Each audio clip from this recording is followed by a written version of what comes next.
ہم نے دیکھا تھا آیت 164 میں اللہ تعالیٰ کی تخلیق کی بات کہ ان فی خلق السماوات والارض واختلاف اللیل والنہار والفلک التی تجری فی البحر بما ینفع الناس، اور اس کے بعد پھر آسمان سے بارش کی بات تھی. پھر بارش کے بعد جو بات تھی وہ کیا تھا کہ فَأَحْيَا بِهِ الْأَرْضَ بَعْدَ مَوْتِهَا، بارش کے ساتھ ہم مردہ زمین کو زندہ کرتے ہیں. یہ جملہ قرآن پاک میں بہت جگہ آتا ہے. کیسے مردہ زمین زندہ ہوتی ہے آپ اس کو محسوس کریں. کبھی کسی ڈیزرٹ سے گزرے ہوں، کسی صحرا میں گئے ہوں، کسی عرب ملک میں آپ آئے ہوں، تو آپ نے دیکھا ہوگا کہ دور دور تک ایسے لگتا ہے کہ جیسے ایک مردگی چھائی ہوئی ہے، ایک بے جان پن کا احساس ہے. اس کے برعکس جب آپ کسی باغ، کسی کھیتی سے گزرتے ہیں تو خود بخود آپ کو زندگی کے آثار دکھتے ہیں. اللہ تعالیٰ نے تو اپنے نقشے اور اپنی خوبیاں دنیا میں پھیلا کے رکھی ہیں. اللہ تعالیٰ واقعی ہمیں غور کرنے والا دل اور آنکھیں بنا دے کہ جو اللہ کی اس کائنات کو دیکھ سکے اور اس کے اندر سے واقعی اس بنانے والے کو دیکھ سکے. آپ کو پتا ہے کہ جو چیز بنتی ہے نا، بنانے والا ہمیشہ اس سے زیادہ اچھا ہوتا ہے. آپ سوچئے کہ اگر اللہ تعالیٰ نے یہ سب کچھ بنایا ہے تو پھر وہ ذات کتنی خوبصورت ہوگی. چلیے اگلی آیتوں پہ چلتے ہیں. وَمِنَ النَّاسِ مَن يَتَّخِذُ مِن دُونِ اللَّهِ أَندَادًا يُحِبُّونَهُمْ كَحُبِّ اللَّهِ، بعض لوگ ایسے بھی ہیں جو اللہ کے شریک اوروں کو ٹھہرا کر ان سے ایسی محبت رکھتے ہیں جیسی محبت اللہ سے ہونی چاہیے. ایمان والے اللہ کی محبت میں بہت سخت ہوتے ہیں. کاش کہ مشرک لوگ جانتے جب کہ اللہ کے عذاب کو جان لیں گے کہ تمام قوت اللہ ہی کو ہے اور اللہ تعالیٰ سخت عذاب دینے والا ہے، تو ہرگز شرک نہ کرتے. جس وقت پیشوا لوگ اپنے تابع داروں سے بیزار ہو جائیں گے اور عذاب کو اپنی آنکھوں سے دیکھ لیں گے اور سارے رشتے ناطے ٹوٹ جائیں گے، اور تابع دار لوگ کہیں گے کہ کاش ہم دنیا کی طرف دوبارہ جائیں تو ہم بھی ان سے ایسے ہی بیزار ہو جائیں جیسے یہ آج ہم سے بیزار ہیں. اسی طرح اللہ تعالیٰ نے ان کے اعمال دکھائے گا ان کو حسرت دلانے کو، یہ ہرگز جہنم سے نہ نکلیں گے. یہ تھی آیت نمبر 165 to 167. اس کا عنوان ہے جس سے شدید محبت ہوگی وہی معبود بن جائے گا. پچھلی آیتوں میں اللہ تعالیٰ کی تخلیق کی باتیں دیکھی. اب یہاں اللہ تعالیٰ لوگوں کی ناشکری والے رویوں کا تذکرہ فرماتے ہیں کہ اتنی خوبصورت چیزیں دیکھنے کے باوجود، اتنا کچھ لینے کے باوجود کچھ لوگ ایسے ہیں کہ جن کے دلوں میں اللہ سے زیادہ محبت دوسروں کی ہوتی ہے. یہ وہ لوگ ہیں کہ جو اللہ کی اس کائنات کو ویسے نہیں دیکھتے جیسے دیکھنے کا حق ہے. یہاں ایک بات قابل غور ہے کہ اشد حب للہ، اللہ سے محبت میں شدید ہیں. یہ نہیں کہا کہ دوسروں سے محبت نہیں کرتے. اللہ تعالیٰ ہم سے کیا چاہتے ہیں کہ ہم دوسروں سے محبت نہ کریں؟ کیا ہمیں گھر، مال، اولاد، بچے، شوہر، بیوی ان سے محبت نہ ہو؟ نہیں، ایسا کوئی مطالبہ نہیں ہے.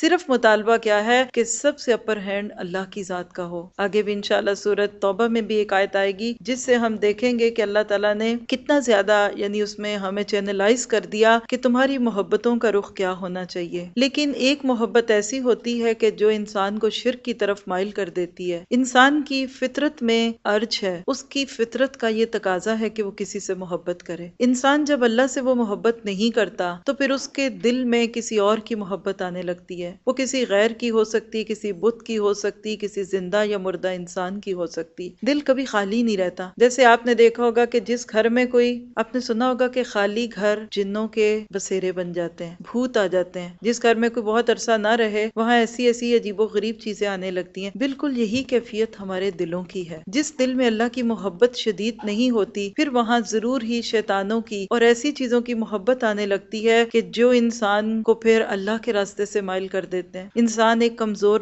ہستی پیدا کیا گیا، اس کو کسی نہ کسی ظاہری سہارے کی ضرورت ہوتی ہے. اگر اللہ کو اپنا سہارا نہ بنایا جائے تو پھر انسان محبت کے یہ جذبات کسی درگاہ پہ جا کے قربان کراتا ہے، یا کسی قبر کے آگے ماتھا ٹیک کے، یا کسی زندہ یا مردہ بزرگ یا پیر کو اپنا مشکل کشا بنا کے ایسی محبتوں کو نچاور کر کے آتا ہے. اور اس کو امید کیا ہوتی ہے کہ کل جب آخرت میں جاؤں گا تو وہاں یہ سب میرے کام آئیں گے. ان آیات میں اللہ تعالیٰ نے ایسے تمام لوگوں کی غلط فہمیوں کو دور کر دیا کہ آج دنیا میں ہی بچ جاؤ، کل وہ لوگ تم سے بیزار ہوں گے اور تم ان سے بیزار ہوگے. لیکن بات یہ ہے کہ انسان اللہ سے محبت تب کرے گا جب اللہ کی اس کائنات پہ غور کرے گا، اور ایسی ہی محبت پھر دیرپا بھی ہوتی ہے۔ ہمارے لیے اس میں عمل کی بات یہی ہے کہ ہر مشکل میں اللہ کو پکارنا ہے، اور کسی کی ظاہری چمک دمک اور رونق کو دیکھ کر، کسی کے آگے لوگوں کی بھیڑ کو دیکھ کے یہ نہیں سمجھنا کہ یہ کوئی بہت پہنچا ہوا بزرگ ہے۔ غیر معمولی قوتوں کا حامل صرف ایک ہی ذات ہے، اور وہ اللہ کی ذات ہے۔ جس کو اللہ کی بڑائی سمجھ میں آ گئی، پھر وہ کسی دوسرے کے پاس نہیں جائے گا۔ کل قیامت کا دن جو دل کے جذبات کو ٹھنڈا کرنے والا دن ہوگا، جہاں سارے موٹیوز ختم ہو جائیں گے، وہاں وہ لوگ ایک دوسرے سے اس طرح بیزار ہوں گے، لیکن واپس پلٹنے کا کوئی راستہ نہیں۔ حالانکہ لوگ حسرت کریں گے کہ کاش ہمیں ایک دفعہ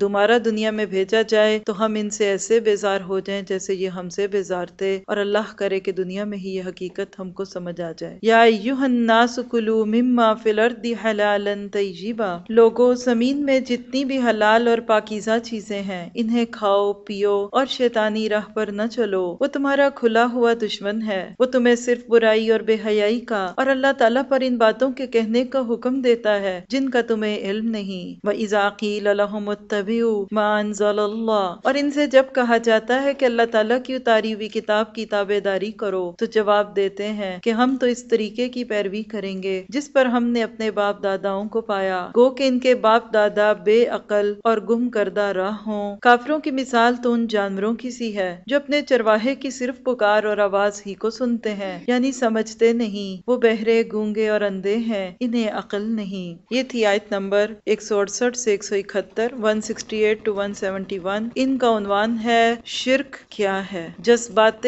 عبودیت کی تسکین، غیر اللہ سے چاہنا۔ ان آیات میں بہت خوبصورت طریقے سے اللہ تعالیٰ نے شرک کو واضح کیا ہے۔ حقیقت یہ ہے کہ انسان کے دل کی پکار ہے کہ وہ کسی سے چاہے، کسی کی عبادت کرے، کسی کے آگے اپنے آپ کو جھکائے۔ ایسا شخص جب اللہ کے آگے نہیں جھکتا تو دوسروں کو مرکز عقیدت بنا لیتا ہے۔ ایسے انسان کو اللہ تعالیٰ نے یہاں بتایا کہ جیسے اللہ کے راستے کو چھوڑ کے کسی غیر کی طرف جانا، وہ شخص ایسے ہی ہے جیسے جانوروں کو چرانے والا چرواہا، اس کے پیچھے جانور اس طرح آتے ہیں، صرف اس کے منہ کی آوازوں کو سنتے ہیں۔ کبھی آپ نے کوئی ایسا ایکسپیرینس کیا ہو کہ کہیں بکریوں کو چراتا ہوا ایک چرواہا دکھے، اس کے پیچھے بکریوں کا ایک ریوڑ ہوتا ہے، بلکہ بکریوں والے کے تو وہ پیچھے ہوتا ہے، بکریاں آگے ہوتی ہیں، وہ اپنے منہ سے کچھ ہوں ہاں کی آوازیں نکالتا ہے، اور اس کے ساتھ ہی جانور جو ہیں وہ سیدھے ہونے لگتے ہیں۔ اسی طرح مشرک کا حال ہے، اس کو سمجھ کچھ نہیں آتا۔ اصل میں یہ وہ شخص ہے جو اپنے باپ دادا کے طور طریقوں کو چھوڑنا نہیں چاہتا۔ اس کو یہ پتا ہے کہ یہ میرے باپ دادا شروع سے یہ کرتے تھے، جب اس سے اس کی کوئی دلیل مانگو تو اس کے پاس کوئی دلیل نہیں ہوتی، کوئی اس کی وجہ نہیں ہوتی، اور اس طرح سے پھر وہ کسی غیر کو مقدس جان کر تو ہم پرستی کا شکار ہو جاتا ہے، اور اس کا حال کیا ہو جاتا ہے کہ کچھ چیزوں کے ساتھ، کچھ پراسرار قسم کی چیزوں کو، کچھ کہانیوں کو گھڑ کے پھر وہ اسی کے ساتھ ہی ساتھ اپنے آپ کو چلانے لگتا ہے۔ اللہ تعالیٰ نے یہاں ایسے ہی لوگوں کی بات کو واضح کر دیا کہ وہ لوگ جو دنیا میں اللہ کے حکموں کو چھوڑ کے اپنی مرضی سے چیزوں کو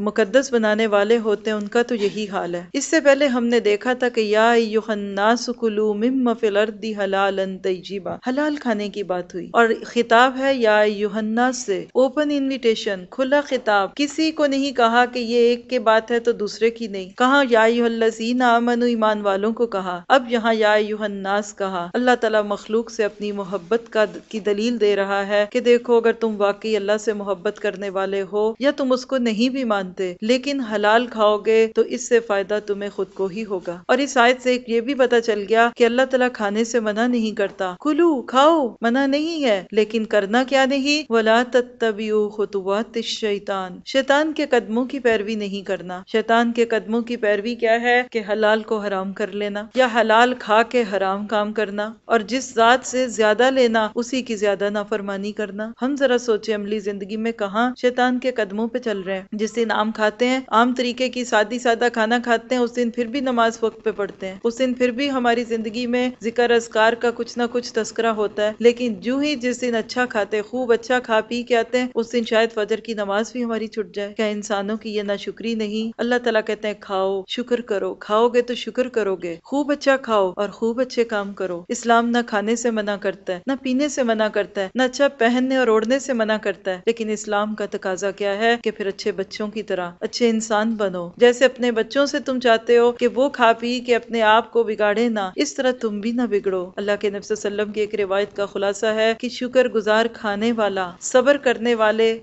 کرنے والے روزہ دار کی طرح ہے۔ تو جس طرح روزہ روزہ رکھ کے صبر کر کے اجر پایا جا سکتا ہے، اسی طرح روزہ رکھ کھولتے وقت شکر کرتے ہوئے بھی انسان اللہ تعالیٰ کی طرف رہتا ہے۔ یاد رکھیے گا کہ رزق حلال کا انسان کے اعمال سے بڑا گہرا تعلق ہے۔ آدم علیہ السلام نے جب ایک لقمہ حرام کا منہ میں ڈالا، اپنی اصطلاح میں آپ اس کو حرام ہی کہیں گے، کیوں؟ اس لیے کہ اس کے اندر اللہ کی نافرمانی تھی۔ اللہ نے منع کر دیا تھا، لا تقربا هذه الشجرہ، اس درخت کے قریب نہ جانا۔ اس کا نتیجہ کیا ہوا کہ اس کو کھانا منع ہو گیا۔ پہلے آدم علیہ السلام کا اثر ابلیس پہ تھا، لیکن جو ہی وہ لقمہ منہ میں گیا تو ابلیس کا جو وار ہے وہ انسان کے اوپر چل گیا۔ نتیجہ کیا ہوا کہ اس کے بہلاوے میں آ کے اس پیاری جنت سے محروم ہو گئے۔ شیطان کبھی براہ راست لوگوں کے اندر نہیں آتا، رزق حرام کے ٹکڑے اس کے اندر شیطان کو گھسنے، کیا دوڑنے اور بھاگنے کے قابل کر دیتے ہیں۔ جو انسان کھاتا ہے اس کا اس کی طبیعت پہ اثر آنے لگتا ہے۔ پھر اسی طرح آپ دیکھیے کہ یہ جو باپ دادا کی پیروی کی بات تھی، تو سب سے بڑی آزمائش انسان کے لیے باپ دادا کے طور طریقوں کو چھوڑنا ہوتا ہے۔ آپ لوگوں کو کسی بات کا حکم دے وہ خوشی سے مان لیں گے، تنقید کرتے جائیں آپ ان کے کردار پہ، ان کے اخلاق پہ، وہ مانتے جائیں گے، وہ کہیں گے ہاں ہمیں نہیں پتا تھا، ایسے بات کرنی چاہیے، ایسے چلنا چاہیے، اس طرح کرنا چاہیے۔ لیکن جو ہی کوئی ایسی چیز ان کے سامنے لائی جاتی ہے جس سے ان کے باپ دادا کے طور طریقوں پہ زد پڑے تو فوراً انسان غصے میں آنے لگتے ہیں۔ اصل بات یہ ہے کہ باپ دادا کا دین کوئی بری بات نہیں، شرط کیا ہے کہ اس بات کو سامنے رکھا جائے کہ وہ بھی انسان تھے، اگر ان سے کوئی غلطی ہو سکتی ہے تو پھر غلطی جن سے ہوتی ہے ان کے کاموں میں بھی کوئی نہ کوئی غلط چیز شامل ہو سکتی ہے۔ ہمارے لیے یہاں ایک سوچ کا نقطہ ہے، اور وہ کیا کہ اپنے معمولات جن کو ہم خاص طور پہ دین سمجھ کے بناتے ہیں اور اپناتے ہیں، اس پہ ایک نظر ثانی کر لی جائے۔ کہیں کوئی ایسی رسم، کہیں کوئی ایسا طریقہ، کوئی ایسی عبادت تو نہیں کہ جس کو میں نے باپ دادا کا نام لے کر اپنی زندگی میں جگہ دی ہو اور وہ اللہ تعالیٰ کے حکم کے خلاف ہو۔ آگے دیکھیں گے، یا ایھا الذین آمنوا کلوا من طیبات ما رزقناکم واشکروا للہ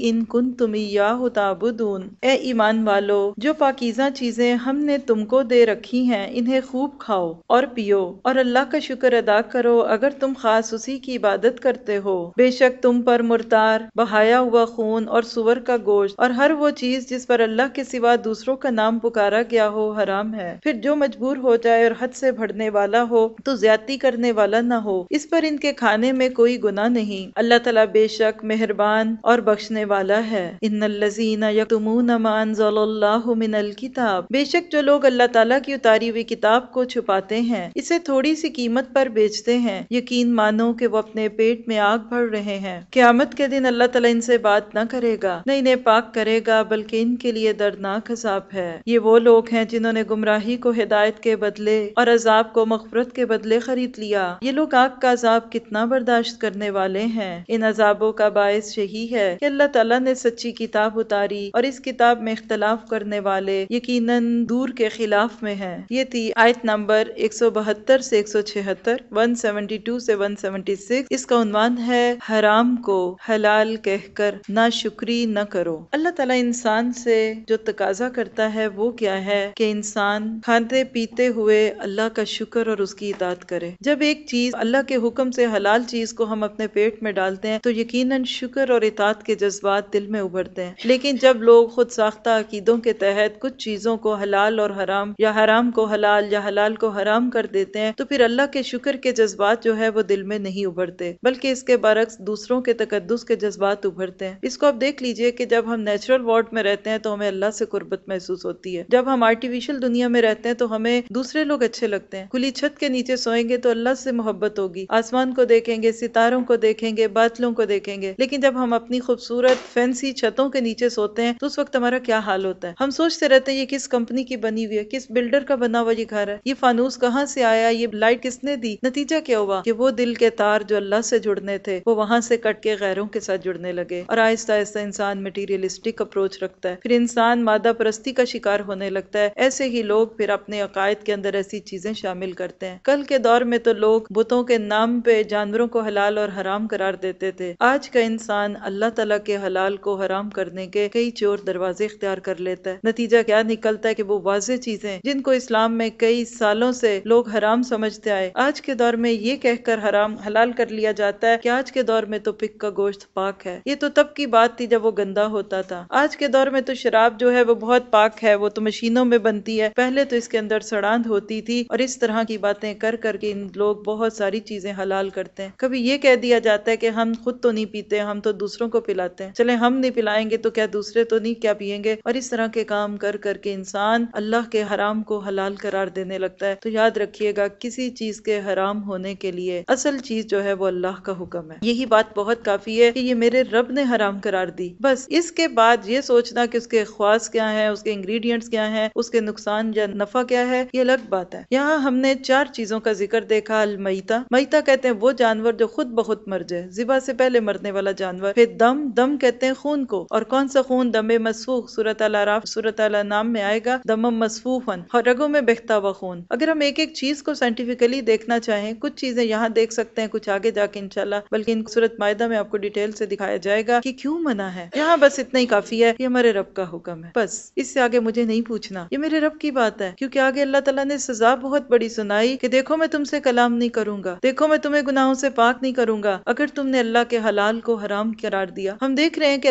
حرام چیزوں کے تذکرے کے بعد فوراً یہ بات کیوں آ گئی کہ کچھ لوگ اللہ کی آیتوں کو چھپاتے ہیں؟ اس لیے کہ عموماً جب ایسی توہماتی قسم کی چیزیں لوگوں کے عقائد بن جاتے ہیں تو علم والے جانتے بوجھتے ایسی باتوں کے اعلان سے ڈرتے ہیں، ایسی باتوں پہ بات نہیں کرتے، کیونکہ ان کو اندیشہ ہوتا ہے کہ اس بات کے اظہار سے ہماری مقبولیت کم ہو جائے گی، ہم عوام سے کٹ جائیں گے، اور ہم جو آج بڑے بنے ہوئے، آج ہمارے ساتھ اتنے لوگ ہیں، لوگ ہمیں دیکھنا سننا اور ہمارے پاس آنا چھوڑ دیں گے، اور اس طرح گمراہ عوام کے پیچھے چلتے چلتے وہ اللہ کی نظر میں بدترین مجرم بن جاتے ہیں۔ حق کو مصلحت کی خاطر چھپانا یہ ان لغزشوں میں سے ہے جس کی سزا کے لیے اللہ تعالیٰ آخرت کا انتظار نہیں کرتا۔ یہ وہ جرائم ہے جو انسان کو دنیا میں اللہ کی رحمتوں سے اور اس کی نظر عنایت سے محروم کر دیتے ہیں۔ ایسے لوگ اس سے بھی زیادہ بڑے عذاب کے مستحق ہیں کہ جب ان کو ایسی باتوں کا احساس دلایا جائے تو وہ تعویلیں کرنے لگتے ہیں، بے معنی بحثیں کرنے لگتے ہیں، اور ضد کی نفسیات میں آ کے اتنے دور چلے جاتے ہیں کہ اللہ تعالیٰ کہتے ہیں کہ لفی شقاق بعید، ایک تو ہے شقاق اور ایک ہے بعید، یعنی آپ اس جگہ پہ آنا چاہتے تھے، آپ اسی کے قریب 2 گلیوں میں گھوم رہے تھے، یہ ہے شقاق، مل جائے گی آپ کو، ایک موڑ ادھر مڑیں گے ادھر مڑیں گے، آپ کو یہ سینٹر مل جائے گا۔ لیکن ایک شخص جو یہاں آنا چاہے اور وہ لندن کے کسی سٹی میں ڈھونڈ رہا ہو اس کو، تو وہ ہے شقاق بعید، اس کو نہیں ملے گا۔ ایسے لوگ ہدایت سے اتنے دور ہیں کہ ان کے ادھر آنے کی امید بھی نہیں کی جا سکتی۔ اللہ تعالیٰ ہمیں کبھی ایسے لوگوں میں نہ کریں کہ جو جانتے بوجھتے مسائل کو اس لیے چھپا دیں کہ لوگوں کی نظروں میں ہماری مقبولیت کم ہو جائے گی، اور اللہ تعالیٰ حق بات کو مناسب طریقے سے مناسب وقت پہ حکمت کے ساتھ کرنے کی توفیق عطا فرمائے۔ لیس البر ان تولوا وجوہکم قبل المشرق والمغرب، ساری اچھائی مشرق اور مغرب کی طرف منہ کرنے میں ہی نہیں، بلکہ حقیقتاً اچھا وہ شخص ہے جو اللہ تعالیٰ پر، قیامت کے دن پر، فرشتوں پر، کتاب اللہ پر اور نبیوں پر ایمان رکھنے والا ہو۔ وہ مال سے محبت کرنے کے باوجود قرابت داروں، یتیموں، مسکینوں، مسافروں اور سوال کرنے والے کو دے، غلاموں کو آزاد کرائے، غلاموں کو آزاد کرے، نماز کی پابندی کرے اور زکوٰۃ کی ادائیگی کرے، جب وعدہ کرے تب اسے پورا کرے، تنگ دستی، دکھ، درد اور لڑائی کے وقت صبر کرے، یہی سچے لوگ ہیں اور یہی پرہیزگار ہیں۔ یہ ہے آیت نمبر 177 177، اس کا عنوان ہے دل کا رخ اللہ کی طرف کر لو۔ یہود اور نصارہ نے قبلے کے تعین کے اوپر اختلاف کیا۔ پیچھے ہم پڑھ چکے کہ جب قبلے کا تعین ہوا تو لوگوں نے مختلف قسم کی باتیں کرنا شروع کر دی کہ یہ کیسا دین ہے جس میں قبلہ ہی ایک طرف نہیں ہو رہا، لیکن اللہ تعالیٰ نے اس بات کو بنیاد بناتے ہوئے یہاں ایک اتنی بڑی حقیقت بتا دی، اور وہ کیا ہے کہ قبلہ تو ایک جہت ہے، وہ تو اتحاد کی بات ہے۔ لیس البر ان تولوا وجوہکم قبل المشرق والمغرب، مشرق کی طرف کر لو گے تو کیا؟ مشرق کی طرف نصارہ کرتے تھے، اور اسی طرح مغرب کی طرف یہود جو تھے کہ منہ کرتے تھے، یہ دونوں بیت المقدس کی طرف منہ کرنے والے، اس کے باوجود مختلف سمتیں رکھتے تھے، ایک بیت المقدس کے مشرق اور ایک بیت المقدس کے مغرب کی طرف رخ کر کے کرتے تھے، اور اپنی اپنی طرف کو مقدس جانتے تھے۔ دونوں سمجھتے تھے کہ جس کو ہم ہولی کہتے ہیں یہی اصل میں وہ ہے کہ جس کو اللہ تعالیٰ نے پسند کیا اور اس کی طرف پلٹنا چاہا، پلٹنے کو نیکی کہا۔ اللہ تعالیٰ نے ان آیات میں بتا دیا کہ اللہ کی پرستش یہ نہیں ہے کہ آدمی کسی مقدس ستون کو تھام لے اور اس کے ساتھ اپنے آپ کو جوڑے، بلکہ اصل بات یہ ہے کہ انسان اللہ کے دامن کو تھام لے اور دین کو عمل کی چیز سمجھے، نہ کہ صرف بحث اور مباحثے کی چیز سمجھے۔ اس ایک آیت میں اللہ تعالیٰ نے نیکی ایک واضح تصور دے دیا کہ تم جو بھی کام اللہ کو پانے اور اللہ کی معرفت کے بعد اللہ کے حکموں کے مطابق کرو گے وہ نیکی ہی نیکی ہوگی۔ سب سے پہلی چیز اللہ کی معرفت ہے، جس نے اپنے رب کو پا لیا اس نے نور السماوات والارض کو پا لیا، اس لیے کہ اللہ زمین و آسمان کا نور ہے، وہ رب جو انسان کی شارک سے بھی قریب ہے۔ پھر اس کے حکموں کو مانتے مانتے انسان اس قیامت کے دن کو ماننے لگے کہ وہ دن آئے گا جس دن مجھے میرے گناہوں کے بدلے ملیں گے اور میری نیکیوں کی جزا ملے گی۔ یہی وہ چیز ہے جو انسان کو دنیا میں سیدھا رکھتی ہے، اور اس طرح پھر انسان رب کو پاتے پاتے اس طرح پا لیتا چاہتا ہے کہ اللہ تعالیٰ اس کی ہستی میں اتر جائے، اللہ تعالیٰ اس کے شعور کے اندر شامل ہو جاتا ہے، پھر اللہ تعالیٰ اس کی کمائیوں کا مالک بن جاتا ہے، پھر اب اس کی یادوں میں سمانے لگتا ہے، پھر اس کے کردار پر چھاپ ہوتی ہے تو اپنے رب کی ہوتی ہے۔ ایسا بندہ کسی حال میں اپنے رب کا دامن نہیں چھوڑتا اور سچی وفاداریوں کا ثبوت دیتا ہے، نہ کہ ادھر ادھر بھٹکے، پوری زندگی فوکس ہو کے حنیف بن جاتا ہے۔ ایسے لوگ پھر اپنے مال کو اپنا مال نہیں سمجھتے، وہ اپنے مال، اپنی اولاد، اپنے گھر، اپنی چیزوں کو اللہ کی محبت میں غریبوں کے ساتھ شیئر کرنے لگتے ہیں، اور اس طرح پھر آسان ہو جاتا ہے اس بات کو کرنا جب انسان کو آخرت کا یقین آنے لگے۔ اپنا مال انسان کو بڑا پیارا ہوتا ہے، ایسے لگتا ہے کہ مال جو ہے وہ انسان کا سب سے بڑا خدا بن جاتا ہے دنیا میں، کیونکہ سب سے زیادہ پوجا جانے والا بت اپنے نفس کے بعد وہ مال ہی ہوتا ہے۔ لیکن جس کو آخرت کھلی آنکھوں سے دکھے، جس کو آج دینا وہاں لینا لگے، وہ کبھی بھی اس سے پیچھے نہیں ہٹتا۔ آخرت پر ایمان ہے ہی یہ کہ انسان آخرت کو اپنی زندگی کا سب سے بڑا مسئلہ سمجھے۔ فرشتوں پر ایمان کیا ہے کہ انسان فرشتوں کو اللہ کے کارندے سمجھے جو اس نے کائنات کے نظام کو چلانے کے لیے دنیا میں چھوڑے، اور کتاب پر ایمان کیا ہے کہ انسان اس کتاب کو ایک ہدایت نامہ سمجھ لے۔ یہ میرے مالک نے میری زندگی گزارنے کا ایک سکیجول دیا ہے، اس کے مطابق چلنا ہے، اس کے مطابق عمل کرنا ہے۔ اور نبیوں پر ایمان کیا ہے کہ انسان نبیوں کو اللہ کا نمائندہ سمجھے کہ جن کو اس نے اپنا پیغام پہنچانے کے لیے چنا۔ اس طرح پھر ہوتے ہوتے انسان اپنے آپ کو ہر دن اللہ کے قریب کرتا جاتا ہے، پھر وہ اپنے وعدوں کی پاسداری کرتا ہے، وعدہ کر کے پیچھے نہیں ہو جاتا۔ کمٹمنٹ کی اس کی نظر میں بڑی گہری اہمیت ہوتی ہے، اور ایسا وہ بندہ ہے جو سب کچھ کر لے تو اللہ اس کو ٹائٹل دیتے ہیں، ایک ریوارڈ دیتے ہیں، اولئک الذین صدقوا واولئک هم المتقون۔ یہ ہیں سچے مومن، یہ ہیں اللہ سے ڈرنے والے جو کسی جھوٹے سہارے پہ اعتماد کرنے کی بجائے اپنے رب پر اعتماد کرتے ہیں۔ ہم سب کے لیے میدان کھلا ہے، ہر ایک نیکی کا جو موقع کر سکتا ہے اس کو ہاتھ سے جانے نہ دے، اس لیے کہ زندگی بہت مختصر ہے۔ ہمارے آج نیکی کے اس بھرپور تصور کی بجائے ہر ایک نے اس نیکی کو پسند کیا جو اس کو آسان لگی، جو اس کی طبیعت سے موافق تھی۔ کسی نے پڑھنے پڑھانے کو نیکی سمجھا تو کسی نے صرف جہاد کو نیکی سمجھا، تو کسی نے دنیا کے ہر کام کو کرنے کو سوشل ورک کے نام پہ نیکی سمجھا۔ نتیجہ کیا ہوا کہ آج کی دنیا میں آپ کو مختلف قسم کے کردار دکھتے ہیں، کہیں ملا، کہیں مسٹر، کہیں کچھ کہیں کچھ۔ اللہ تعالیٰ چاہتے ہیں کہ ایک ہی شخص کے اندر ساری خوبیاں آ جائیں، وہ اللہ کا بھی حق دے، وہ بندوں کا بھی حق دے، وہ حقوق العباد بھی پورے کرے، وہ سوشل ورک بھی کرے۔ آج ہوتا کیا کہ جو سوشل ورک کرنے لگتا ہے وہ اللہ کی کتاب سے دور ہو جاتا ہے، اور جو کتاب سے جڑتا ہے وہ لوگوں سے کٹنے لگتا ہے۔ یہ دین نہیں ہے۔ جب تک مکمل کردار سامنے نہیں آئیں گے تب تک یہ دین نافذ نہیں ہوگا۔ انسانیت آج بھٹک رہی ہے، کوئی اس کو کہیں سے کوئی راستہ پکڑا دے، اور اللہ کی کتاب جس نے اتنے عالمگیر قسم کے اصول اور ضابطے دیے تھے، آج صرف اس لیے عمل سے دور ہے، ہمارے اس پہ عمل کرنا ناممکن ہو رہا ہے۔ کیوں؟ کیونکہ ہمارے پاس نیکیوں کا پورا تصور ہی نہیں کہ جو اصل میں نیکی تھی۔ اللہ تعالی ہمیں مکمل طور پہ دین کی ہر چھوٹی اور بڑی بات کو ماننے والا بنا دے۔ یا ایھا الذین آمنوا کتب علیکم القصاص فی القتلی، اے ایمان والو تم پر مقتولوں کا قصاص لینا فرض کیا گیا ہے، آزاد آزاد کے بدلے، غلام غلام کے بدلے، عورت عورت کے بدلے۔ ہاں جس کسی کو اس کے بھائی کی طرف سے کچھ معافی دے دی جائے، اسے بھلائی کی اتباع کرنی چاہیے اور آسانی کے ساتھ دیت ادا کرنی چاہیے۔ تمہارے رب کی طرف سے یہ تخفیف اور رحمت ہے، اس کے بعد بھی جو سرکشی کرے اسے دردناک عذاب ہوگا۔ وَلَكُمْ فِي الْقِصَاصِ حَيَاةٌ يَا أُولِي الْأَلْبَابِ، عقل مندو قصاص میں تمہارے لیے زندگی ہے، اس باعث تم قتل ناحق سے رکو گے۔ کتب علیکم اذا حضر احدکم الموت، تم پر فرض کر دیا گیا کہ جب تم میں سے کوئی مرنے لگے اور مال چھوڑ جائے تو اپنے ماں باپ اور قرابت داروں کے لیے اچھائی کے ساتھ وصیت کر جائے۔ پرہیزگاروں پر یہ حق اور ثابت ہے۔ فَمَن بَدَّلَهُ بَعْدَ مَا سَمِعَهُ، اب جو شخص اسے سننے کے بعد بدل دے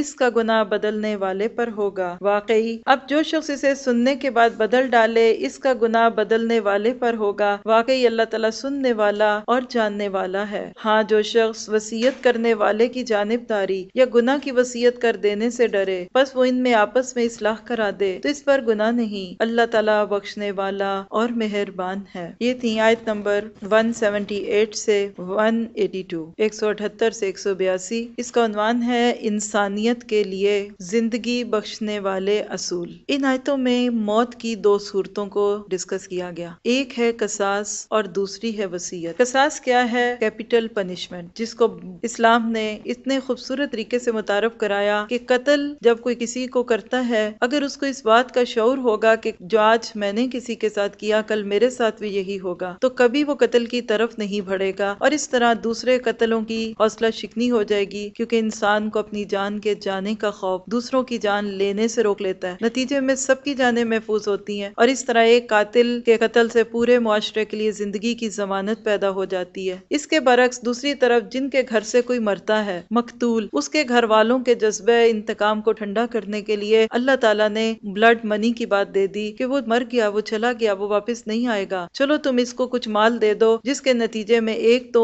ان کا دل ٹھنڈا ہو جائے کہ ہم انتقام نہ لیں گے، اور دوسری بات یہ ہے کہ جانے والے کی کچھ نہ کچھ کمی تو وقت پوری ہو جائے اور اس کا بدل مال کی صورت میں مل جائے۔ اس کے برعکس آپ دیکھیے کہ اسلام سے پہلے کے جتنے ادیان تھے اس میں یہ تینوں آپشنز نہیں تھی۔ پہلی آپشن یہی کہ قتل کے بدلے قتل کر دیا جائے، کیونکہ ایک خونی جس کے سر پہ خون سوار ہوتا ہے، پہلا خون تو وہ بڑی مشکل سے کرتا ہوگا لیکن دوسرا قتل آرام سے ہو جاتا ہے، اور تیسرا قتل تو بعض دفعہ لوگ عادت سے کر دیتے ہیں، ایسے پھر خونی قاتل کو ختم کر دو۔ لیکن اگر بعض حالات ایسے ہو سکتے ہیں کہ کسی سے انجانے میں ہو گیا، عادت نہیں تھی، کسی وجہ سے بس کوئی غصہ آ گیا، جوش میں آ گئے، تو کہا بلڈ منی لے دو، منی پیسے دے گا تو سارا جوش ٹھنڈا ہو جائے گا، اگر عادت بگڑ رہی تھی تو خود ہی ٹھیک ہو جائے گی۔ اور تیسری صورت یہ ہے کہ اگر کسی انسان سے اس سے بھی کم درجے کا کوئی گناہ تھا تو جاؤ پھر اس کو معاف کر دو۔ اللہ نے تین راستے کھول دیے کہ جو راستہ جس کو آسان لگے اس کو لے لو، لیکن اس طریقے سے معاملہ کیا ہوگا کہ دوسرے لوگ بچیں گے۔ اللہ تعالیٰ کی رحمت ہے کہ اس نے قتل کو حرام کر دیا اور اس طرح کی سزائیں دی، ورنہ آج دیکھیے کہ وہ لوگ جو اسلام کی سزاؤں پہ تنقید کرنے والے ہیں وہ خود اب ان چیزوں پہ مجبور ہو رہے ہیں کہ ایسی سزاؤں کو متعارف کرائیں کہ جس سے لوگ اپنے آپ کو روک سکیں۔ ایسے فگرز موجود ہیں کہ ویسٹرن کنٹریز نے قتل و غارت کو ختم کرنے کے لیے کتنے قانون بنائے، کتنا پیسہ خرچ کیا، کتنی ایڈورٹائزمنٹ کی، لیکن اس کے باوجود بھی آپ دیکھیے کہ قتل کی شرح جو ہے اس وقت بھی دنیا کا وہ ملک جہاں سب سے زیادہ کمپیریٹیولی دیکھیں تو اسلام جو ہے وہ موجود ہے، سعودی عرب کے نام سے ہم جانتے ہیں، وہاں قتل کی ریشو آٹے میں نمک کے برابر ہے۔ اس کے برعکس وہ ملک جہاں دنیا کے سب سے زیادہ معروف لوگ رہتے ہیں، جہاں لوگ ساری دنیا سے دیکھنے آتے ہیں جگہوں کو، چیزوں کو، سیر گاہیں، وہاں قتل و غارت اتنا کثرت سے ہے، کیوں کہ جہاں جوا ہوگا وہاں قتل ہوگا، جہاں شراب بکے گی وہاں قتل ہوگا۔ میں نے اس چیز کو اپنے جہاں میں رہتی ہوں وہاں کے اندازے سے دیکھا ہے، ہر کچھ مہینے، ایک دو مہینے کے بعد کسی نہ کسی کے قتل کی خبر آتی ہے، اور جب پتہ چلتا ہے تو وہ کسی کنوینئنٹ سٹور کا قتل ہوتا ہے۔ وہاں کوئی آیا، شراب مانگی، اس نے نہیں دی، اس نے گن نکالی، اس کو مار دیا۔ یعنی جہاں یہ گندگی ہوگی وہاں دوسری طرف یہ چیزیں آئیں گی، تو اللہ تعالیٰ نے یہاں بتا دیا کہ مجرم سے ہمدردی اصل میں بے گناہ لوگوں سے دشمنی ہے۔ اگر کوئی شخص ساروں کو بچانا چاہتا ہے تو کچھ نہ کچھ لوگوں کو تو ان سزاؤں کا شکار کرنا پڑے گا۔ اگلی چیز ہم نے وصیت کے بارے میں دیکھی کہ جب کوئی مر جاتا ہے تو اس کے مال کا کیا کیا جائے۔ یہ ابتدائی حکم میں سے تھا کہ جب کوئی مرتا تو اس کے مال کو اس کی وصیت کے مطابق بانٹ دیا جاتا تھا۔ افسوس کی بات ہے کہ اسلام کے خوبصورت قانون آنے کے باوجود بھی آج دنیا کے ایسے خطوں میں یہی قانون موجود ہے کہ اگر آپ اپنی زندگی میں کچھ لکھ کے دے دیتے ہیں تو پھر تو مل جائے گا ان کو، اور اس کے علاوہ اگر نہیں تو سارا کے سارا مال حکومت لے لے گی۔ اسلام نے وصیت کا کیا قانون دیا، اس پہ انشاءاللہ سورۃ نساء میں بات آئے گی، لیکن یہاں ایک ہلکی سی بات بتا دی کہ زندگی بھر تم جو مرضی کرو لیکن مرنے کے بعد تمہارا مال تمہارا نہیں رہتا۔ زیادہ سے زیادہ جو مال مرنے کے بعد ہم ڈونیٹ کر سکتے ہیں وہ 1/3 ہے، 100 میں سے 33.33، بس زندگی بھر آپ جو مرضی کریں لیکن مرنے کے بعد آپ نے کسی کو بھی دینا ہے اپنی مد میں سے تو وہ یہی دیا جا سکتا ہے۔ اس سے کم دے دے کوئی حرج نہیں، نہ دے کوئی حرج نہیں، لیکن اس سے زیادہ دے گا تو زیادتی کرے گا، اس لیے کہ اسلام نے ورثہ کو ان کے حق دے دیے۔ یہ دین کس کا دین ہے؟ کبھی غور کریے، کیا یہ اللہ کی نشانیاں نہیں ہیں؟ کون ہے جو اتنے خوبصورت احکامات زندگی گزارنے کے طریقے دے سکتا ہے؟ وہی دے سکتا ہے جو انسان کی نفسیات کو جانتا ہو، جو انسان کی شارک سے قریب ہو، وہی انسانیت کو ایسے قانون دیتا ہے۔ میں کہہ سکتی ہوں کہ اسلام کی ایک ایک سزا اللہ کی ایک نشانی ہے، اسلام کی ایک ایک حد اللہ تعالیٰ کی سائن ہے جس سے پہچان سکتے ہیں، اسلام کا ایک ایک ضابطہ، ایک ایک قانون اللہ تعالیٰ کی ایک سائن ہے جس سے انسان پہچان سکتا ہے کہ آج بھی دنیا میں امن اور چین قائم ہو سکتا ہے تو وہ صرف اور صرف اللہ کے لیے ہو سکتا ہے، اللہ کے حکموں کو ماننے کے ساتھ ہو سکتا ہے۔ پھر یہاں دیکھیے قتل کے ساتھ ساتھ وصیت کا ذکر ہے، کیونکہ یہ دونوں کام جو ہیں اللہ تعالیٰ کے حکم سے تبھی پورے ہوں گے۔ اب دیکھیے کہ اسلام نے صرف قانون سازی نہیں کی، ذہن سازی پہلے کی۔ جب ذہن بن جاتے ہیں تو قانون ماننے آسان ہو جاتے ہیں۔ اس کے برعکس آج کی دنیا کا مسئلہ ہے کہ قانون تو بہت بنا لیے جاتے ہیں لیکن لوگوں کے ذہن نہیں ہوتے۔ تو تقویٰ ہے وہ چیز جو انسان کو کسی قانون کو منوانے کے لیے قابل کرتا ہے، اور اسی کو پیدا کروانے کے لیے اب ایک چیز جو آ رہی ہے اس کا ذکر اگلی آیتوں میں ہے کہ تم واقعی انسانیت کو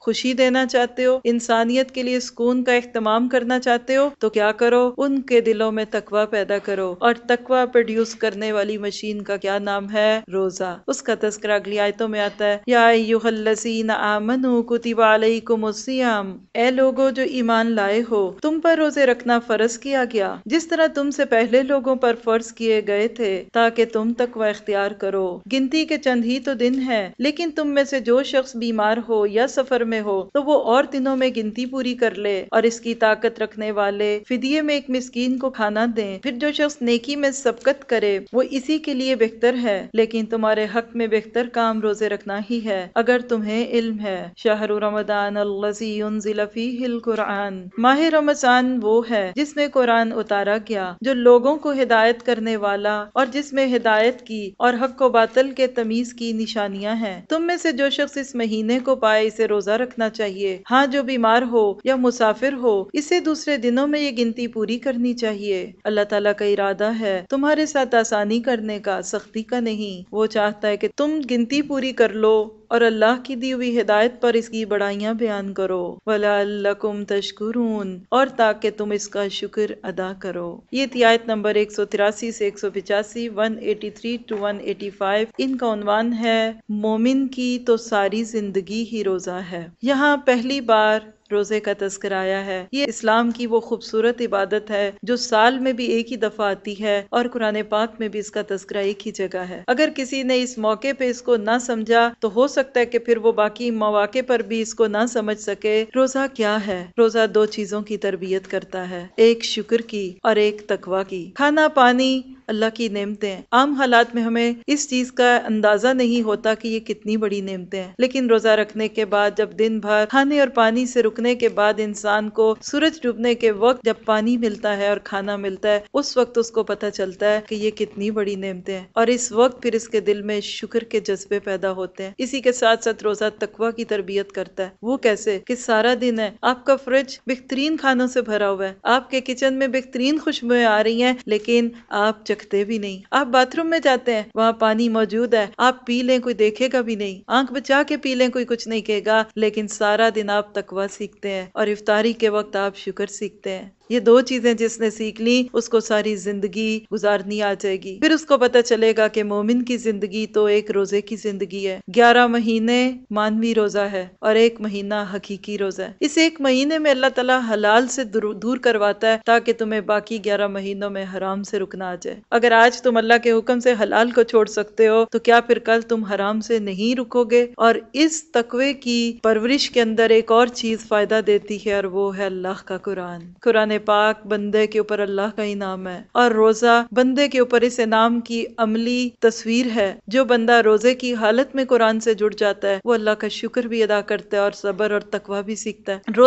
روزے کی حالت میں بندے کے دل میں وہ جذب کی کیفیت پیدا ہوتی ہے جس سے قرآن ابزارب ہوتا ہے۔ اللہ کے نبی پر جو پہلی وحی اتری تھی وہ بھی کون سی اتری تھی؟ رمضان میں اتری تھی، اس لیے کہ روزہ وہ گراؤنڈ پریپیئر کرتا ہے جس پر ایمان اور تقوی لگے گا، جس میں قرآن جذب ہوگا۔ آپ محسوس کریں گے کہ جو قرآن آپ روزے کی حالت میں سنتے ہیں اس کا اثر روزے کی حالت کے بعد فرق ہوگا، یعنی اس کے اندر ایک کیفیت آنے لگتی ہے کہ انسان واقعی اپنے آپ کو محسوس کرتا ہے، اور اسی طرح پھر انسان باقی وقت بھی اللہ کے آگے جھکتا ہے، پھر اسی سے عاجزی آتی ہے، پھر انسان کے اندر ایک ایسی کپ کپی آنے لگتی ہے کہ وہ اللہ کے سامنے کھڑا ہوتا ہے تو رکتا ہے۔ وہ صرف دن میں ہی اللہ کے حکموں سے برائیوں سے نہیں رکتا بلکہ وہ بعد میں بھی رکتا ہے، اور اس طرح وہ بندہ ایسا بندہ بن جاتا ہے کہ جس کے بارے میں اللہ تعالیٰ فرشتوں کے سامنے بھی رشک کرتا ہے کہ فرشتوں تم کیا کہتے تھے؟ یہ بندہ فساد کرے گا، یہ خون بہائے گا، دیکھو یہ صبح سے شام تک میرے حکم سے کھانے پینے سے رکا ہوا ہے، کیا تمہارا خیال ہے یہ باقی 11 مہینے حرام سے نہیں رکے گا؟ اور اللہ تعالیٰ اس طرح بندے کی تعریفیں کرتا ہے۔ اللہ تعالیٰ نے اس میں یہ ساری چیزیں ہمیں بتا دی کہ تم روزہ رکھو گے تو تمہیں ہی فائدہ ہوگا۔ کوئی روزہ رکھنے سے مرتا نہیں ہے، یاد رکھیے، لیکن روزہ وہ ہونا چاہیے جو روزہ واقعی روزہ ہے۔ اگر وہ روزہ رکھا کہ روزہ رکھ کے بھی ہم نے اللہ کے کلام سے محبت نہ کی، پھر بھی ہمیں سونا ہی زیادہ پیارا لگا، پھر ہی ہمیں صرف کھانے پکانے ہی زیادہ پیارے لگے، تو پھر یاد رکھیے کہ یہ رمضان آئے گا اور آ کے چلا جائے گا، کچھ نہیں دے گا ہمیں سوائے کچھ بھوک اور کچھ تھکن کے۔ دعا کیجیے اور نیت کیجیے کہ اللہ اس رمضان میں ہمیں اس قرآن سے اس طرح جوڑ دے کہ یہ قرآن ہمارے دل کی بہار بن جائے اور یہ قرآن سمجھ میں آنے لگے، اور میں اس کا ایک لفظ مس نہ کروں، اور اس قرآن سے اس طرح سے جڑ جاؤں کہ یہ میرے دل کے اوپر اترنے لگے، اور پھر میں اس کو لیتے لیتے آگے چلی جاؤں۔ پھر آگے دیکھیے آخر میں ہم نے دیکھا کچھ رخصتوں کا ذکر۔ دین اسلام کی خوبصورتی کیا ہے کہ یہ ایک فلیکسیبل دین ہے۔ روزہ فرض ہے، جان بوجھ کے چھوڑا تو اسلام سے نکل گئے، جان بوجھ کے ایک روزہ چھوڑا ساری زندگی اس کی قضا ادا نہیں ہوگی، لیکن تم بیمار ہو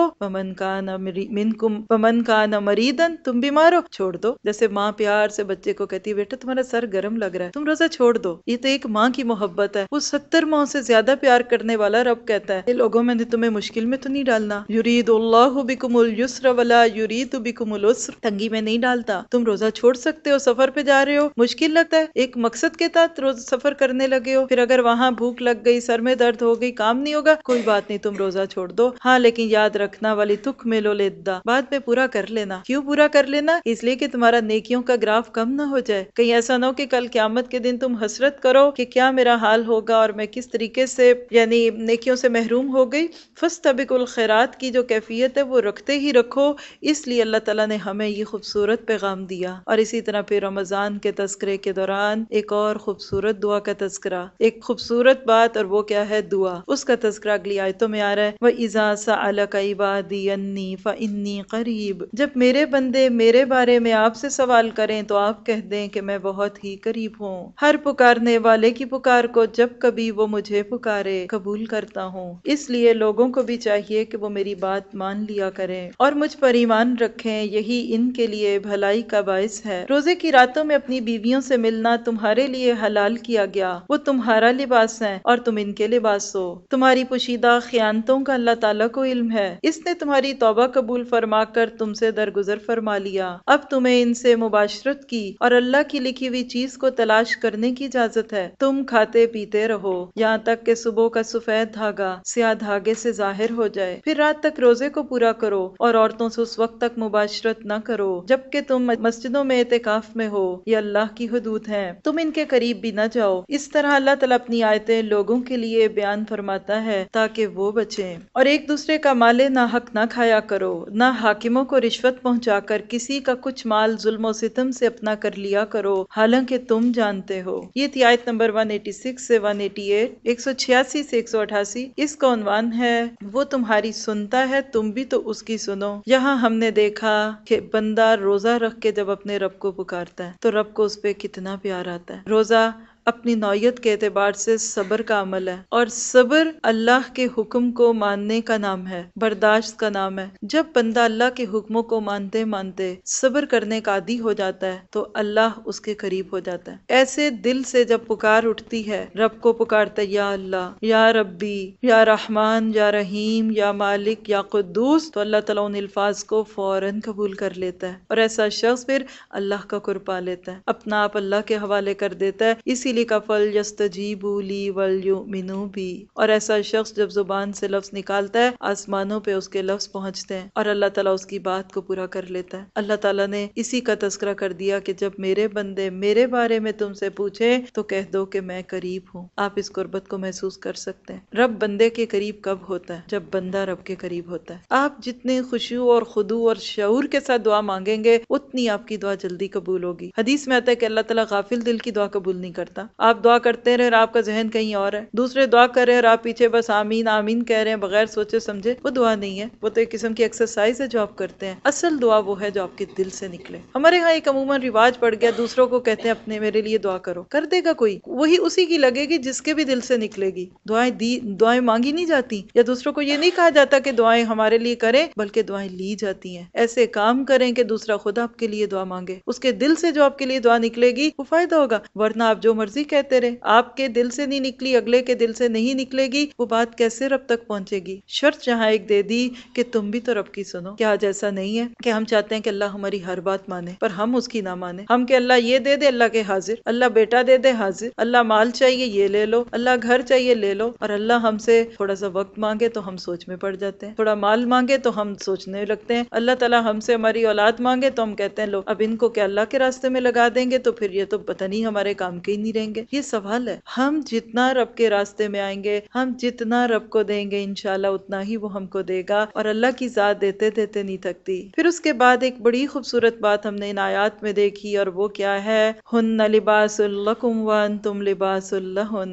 شوہر اور بیوی کے تعلق کی بات ہے۔ شریعت نے کوئی ایسی پابندی ہم پہ نہیں لگائی جو غیر فطری ہو۔ روزے کے وقت دن کے اندر شوہر اور بیوی کا تعلق منع ہے، لیکن رات افطاری کے بعد سے لے کے اگلے دن روزے تک اللہ تعالیٰ نے اس کو جائز قرار دے دیا۔ اور یہاں جو لفظ بولے وہ کیا ہے کہ تم ان کا لباس اور وہ تمہارا لباس ہے۔ دنیا میں شوہر اور بیوی کے لیے کتنے خوبصورت جملے بولے گئے ہوں گے، کتنے ایسے کارڈز ہوں گے جو شوہر بیوی کو دے، بیوی شوہر کو دے، کتنی ایسی پوئمز لکھی ہوں گی، لیکن اللہ کے کلام کا یہ ایک جملہ ہن لباس لکم وانتم لباس لہن، یہ پورے فکشن کے اوپر غالب آ جاتا ہے۔ لباس اور جسم کا تعلق بہترین قسم کا تعلق ہوتا ہے۔ شوہر اور بیوی کے ہمراز ہونے کی طرف بھی اشارہ ہے، شوہر اور بیوی کے ایک دوسرے کے تحفظ کرنے کی طرف بھی اشارہ ہے، ایک دوسرے کے عیب نہ اچھالو، لباس سجایا جاتا ہے۔ اسی طرح شوہر بیوی کے لیے اور بیوی شوہر کے لیے اہتمام کرے گی۔ یہ عورت اور مرد کا جو تعلق ہے یہ صرف جسم کا تعلق نہیں ہوتا، یہ روح کا تعلق ہے، یہ ایک دوسرے کے ساتھ کا تعلق ہے۔ اور بڑے بد نصیب ہیں وہ جوڑے جو اپنے ساتھی کی برائیاں دوسرے سے کریں، اور بڑی بدبخت ہیں وہ بیویاں جو اپنے شوہروں کی برائیاں اپنے میکے والوں سے اور اپنی دوستوں میں بیٹھ کے کریں۔ اور اس تعلق کے اندر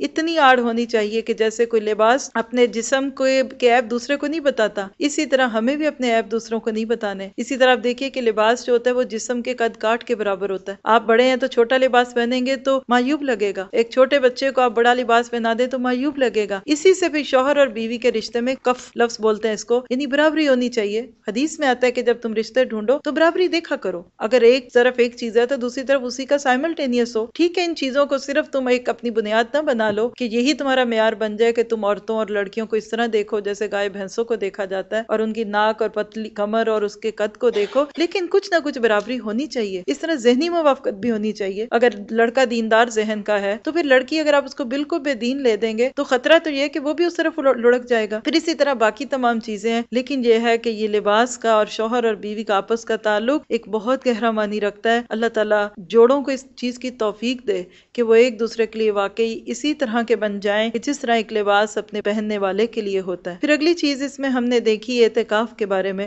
اعتکاف کیا ہے؟ سب سے کٹ کے رب کا بن جانا، ایک جگہ جڑ کے بیٹھ جانا۔ اگر یہاں بیٹھتے ہوئے بھی ہم یہ نیت کر لینا کہ ہم اعتکاف میں ہیں تو یہ بھی اعتکاف ہو گیا۔ اللہ تعالیٰ کے لیے جب بندہ اپنی زندگی کے کچھ لمحے خالص کر دیتا ہے نا، خاص کر دیتا ہے، اور اسی میں وہ صرف اللہ کے حکموں کو مانتا ہے، تو پھر اس کو اللہ تعالیٰ زیادہ توفیق دے دیتا ہے کہ ایک وقت آتا ہے کہ قل ان صلاتی و نسکی و محیایا و مماتی للہ رب العالمین، پھر پوری زندگی رب کی ہونے لگتی ہے۔ یہ 1 گھنٹے کا اعتکاف ہو یا 10 دن کا اعتکاف ہو، یہ پھر پوری زندگی کا اعتکاف بن جاتا ہے، اور یہی مقصود ہے اس اعتکاف کا۔ تم اگر 8 دن سیل فون کے بغیر رہ سکتے ہو تو کیا باقی وقتوں میں تم قرآن کی کلاس میں سیل فون کے بغیر نہیں رہ سکتے؟ اگر 8 دن تم صرف اپنی پسند کے ٹی وی کے اوپر پروگرام دیکھے بغیر جی سکتے ہو تو کیا تم باقی وقتوں میں اپنے وقت کو اس طرح ضائع کرنے سے بچ نہیں سکتے؟ یہ تمام سبق ہیں، اور جو یہ سبق نہ لے بلکہ ہر اعتکاف کے بعد ایک اور تمغہ ہو اور لوگ اس کو تحفے تحائف دیں اور بڑے پروٹوکول سے اس کو مسجد سے باہر نکال دیں تو پھر ایک رسم ہے جو جتنی مرضی کر لے۔ اصل اعتکاف کیا کہ بندے کا دل اپنے رب کے ساتھ جڑ جائے۔ پھر آخر میں ہم نے دیکھا کہ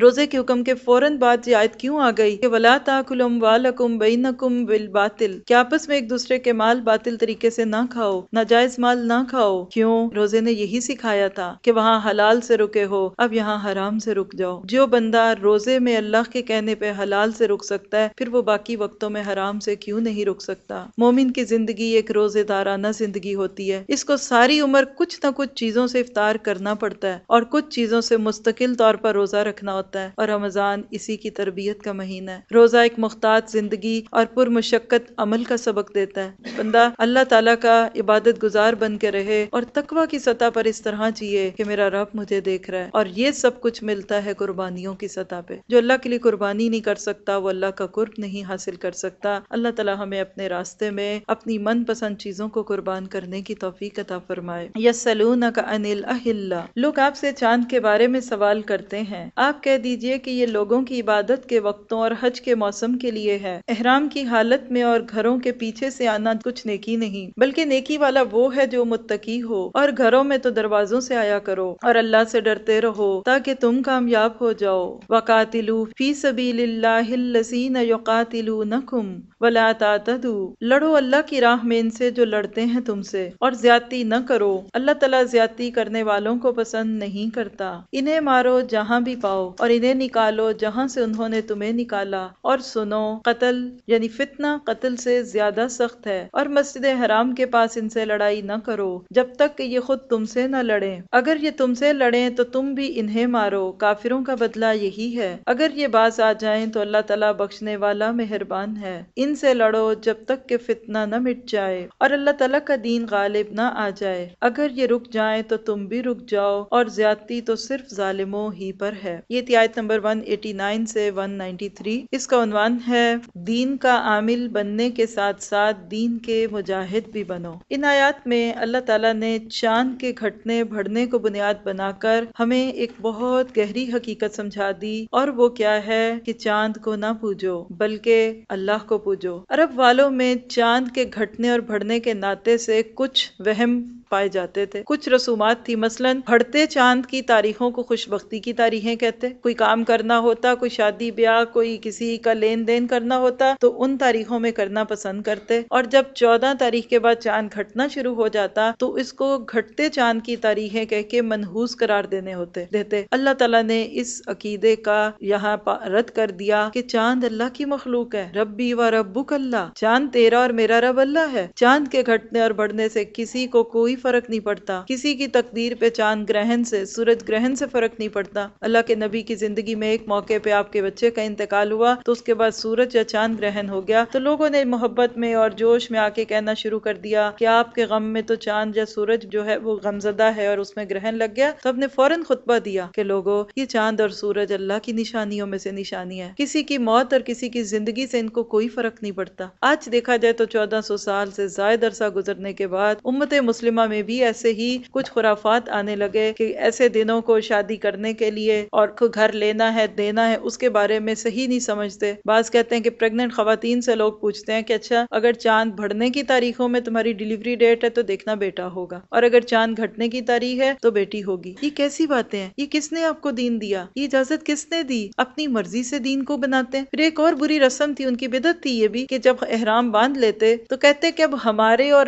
آسمان کے بیچ میں کوئی چھت نہیں آنی چاہیے، یہ ایک ان کا خیال تھا، اور کرتے کیا کہ جاتے جاتے اگر کوئی چیز یاد آ جاتی گھر سے لینی تو جب واپس پلٹتے تو ظاہر دروازے کی چوکھٹ سے گزرنا پڑتا۔ اس کو بھی مبالغے کی حد تک حرام کر لیا تو نتیجہ کیا ہوتا کہ گھروں کے پیچھے سے کود کے آتے، یعنی ایک عجیب و غریب کی مداری کا کرتب تو لگ سکتا ہے، دین تو یہ نہیں ہے، اور اس کو تقویٰ کے نام پہ کرتے تھے، اور اللہ تعالیٰ نے اسی کو روک دیا، یہ کیا کرتے ہو، کاموں کو ٹھیک طریقے سے کیا کرو، وَلَيْسَ الْبِرُّ بِأَن تَأْتُوا الْبُيُوتَ مِن ظُهُورِهَا، پیچھے سے کود کے آؤ یا آگے سے آؤ، یہ تمہاری اپنی مرضی ہے، تم اپنے مفروضوں کو دین کا نام نہ دو۔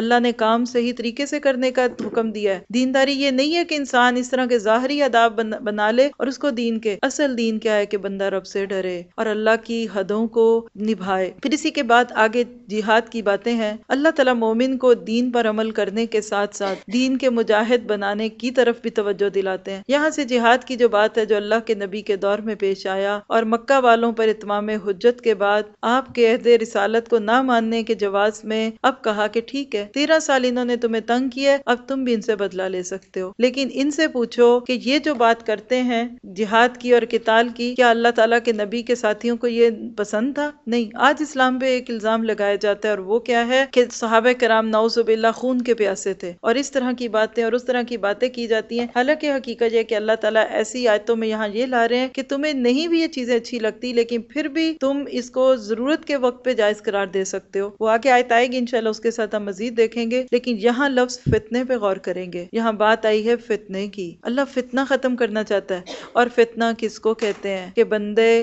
رب کے نہ ہو جائیں، رب کا ہونے کے راستے میں رکاوٹیں ڈالنا، اس کو فتنہ کہتے ہیں۔ اللہ تعالیٰ چاہتے ہیں کہ یہ دنیا میری ہے، اس پہ میرا قانون چلے۔ دنیا میں کوئی چھوٹے سے چھوٹا ملک دیکھ لیجئے، وہاں قانون اسی بادشاہ کا چلتا ہے، اسی حکمران کا چلتا ہے، تو یہ دنیا کس کی ملک ہے؟ اللہم مالک الملک تؤتی الملک من تشاء، سورۃ آل عمران میں آیت آئے کی آگے آپ دیکھیں گے کہ اللہ بادشاہوں کا بھی بادشاہ ہے، تو کیا اس زمین پہ اس کا قانون نہیں چلنا چاہیے؟ آج اگر کسی جگہ کفر کی حکومت قائم ہے تو یہ سراسر اللہ تعالیٰ کا حلم ہے، یہ اللہ تعالیٰ کی الوسیع ہونے کی صفت ہے، ورنہ آج دنیا میں کسی کے پاس اختیار ہو تو وہ کبھی دوسرے کو اپنے ملک کے اندر کوئی دوسرے کا قانون نہ بنانے دے، لیکن اللہ تعالیٰ الصبور بھی ہے، اسلام سے خلاف قوانین بنتے دیکھتا ہے لیکن نہیں روکتا۔ کیوں؟ اس لیے کہ دنیا میں لوگوں کو موقع دیا ہوا ہے، لیکن جہاں پرسیکیوشن ہوگا، جہاں لوگوں کو ان کے اسلام پہ عمل کرنے پہ رکاوٹیں ڈالی جائیں گی تو وہاں پھر اپنا حق جو ہے وہ لیا جائے گا۔ لیکن یہاں یہ حق جو دیا جا رہا ہے یہ اس وقت ہے کہ جب دوسری طرف سے حملہ ہو جائے، پہل کرنے کی ابھی بھی اجازت نہیں دی گئی، اور اللہ تعالیٰ نے یہاں فتنے کو قتل سے بڑا قرار دیا۔ کیوں؟ اس لیے کہ قتل کی صورت میں تو ایک شخص مرتا ہے نا، ایک بندے کا دین ختم ہو گیا یا اس کی دنیا ختم ہوئی، لیکن فتنوں میں ہزاروں کا ایمان ختم ہوتا ہے۔ قتل میں تو جان جاتی ہے، فتنوں میں ایمان جاتا ہے۔ اس لیے کہا کہ فتنوں سے بچو، اور یہ وہ فتنے ہیں کہ جو لوگوں کو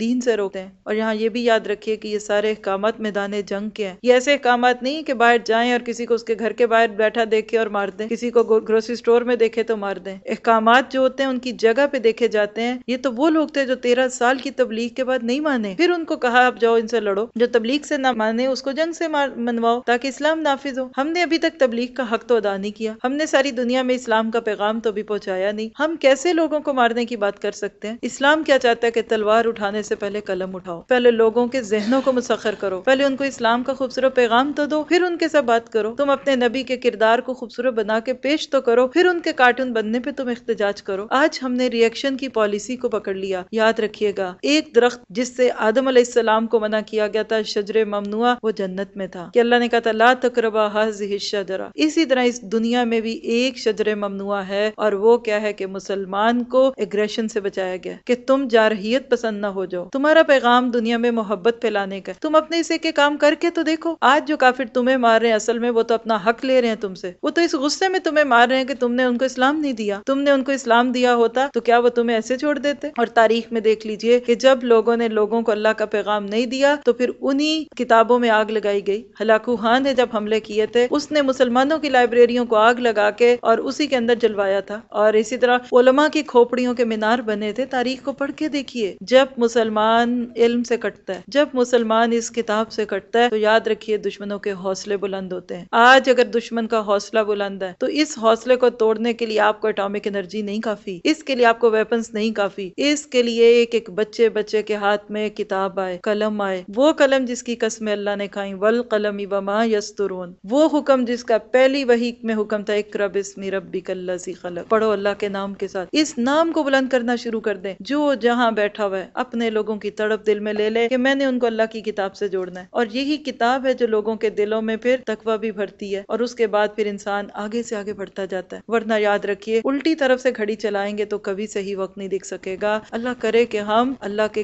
کلام کا، اللہ کی کتاب کا خوبصورت پیغام لوگوں کو دیں، پھر اس کے بعد بات کریں۔ ہمیں کوئی حق نہیں ہے کسی کے بارے میں کوئی فتویٰ دینے کا، خود تو نماز نہیں پڑھتے، کافروں کو ہم کیسے برا کہیں؟ خود تو ہمارا اپنا سارا گیٹ اپ، ہمارا ہر کام جو ہے وہ اسلام سے خلاف ہے، اور ہم اس اسلام کی حمیت میں کیسے لوگوں کو برا کہہ سکتے ہیں؟ اللہ تعالی ہمیں اپنی اس کتاب سے جوڑ دے۔ یہ وہ کتاب ہے، یقین کریں یہ کتاب ایسی چیز ہے جس سے جہاد شروع ہو جاتا ہے۔ آپ کتاب پڑھتے ہیں نا، فوراً آپ کے ارد گرد ذرا گڑبڑ شروع ہو جاتی ہے، لوگ سوچتے ہیں ان میں کوئی چینج آنے لگا ہے، ضرور گھر میں بے چینی آتی ہیں، پھر دوستوں میں بے چینی آتی ہے، پھر معاشرے میں چینج آتا ہے۔ یہ چینج وہیں سے شروع ہوتا ہے۔ جہاد اور قتال تو یہ بڑی ہی آخر کی بات ہے، پہلے اپنے نفس کو اللہ کی طرف مائل کریں گے۔ ابھی ہم سو کے تو اٹھ نہیں سکتے، اللہ کے لیے ہم جہاد کہاں کریں گے؟ اللہ تعالیٰ کرے کہ ہمیں اپنے نفس پہ قابو آ جائے، اور اس رمضان کو یقین کریں اس خیال سے اپنائیے گا کہ اللہ میں نے اپنے نفس پہ قابو پانا ہے، کہ اللہ میں نے ہر دن اپنی کو بری عادت چھوڑنی ہے، میں نے ضرور تیری کوئی ایک ایسی چیز دیکھنی ہے کہ جس کا واقعی میں جس کو اپنی زندگی میں لا سکوں۔ اور پھر یہاں بات ہوئی اللہ کی نشانیوں کی، بھی تھوڑی سی بات کروں گی۔ پیچھے ایک نشانی اللہ تعالیٰ کی گزری ہے، یعنی ابھی تک جتنی آیتیں پیچھے ہوئی ہیں اس میں دیکھیں، پہلے تو روزے کو ہی دیکھ لیں کیا کیفیت ہے۔ وہ لوگ جو